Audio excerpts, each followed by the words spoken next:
Director Comey, I want to begin by attempting to put to rest several claims made by the President about his predecessor, namely that President Obama wiretapped his phones. So that we can be precise, I want to refer you to exactly what the President said and ask you whether there is any truth to it. First, the President claimed, quote, "Terrible. Just found out that Obama had my wires tapped in Trump Tower just before the victory. Nothing found. This is McCarthyism," unquote. Director Comey, was the President's statement that Obama had his wires tapped in Trump Tower a true statement?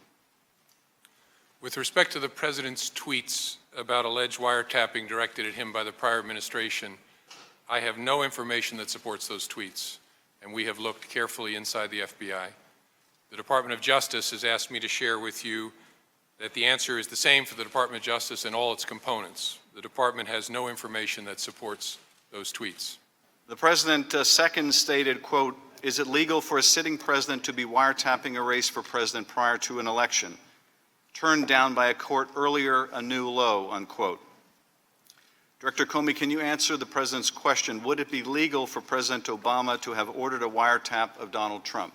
I'm not going to characterize or respond to the tweets themselves. I can tell you in general, as Admiral Rogers and I were just saying, there is a statutory framework in the United States under which courts grant permission for electronic surveillance, either in a criminal case or a national security case, based on a showing of probable cause, carefully overseen.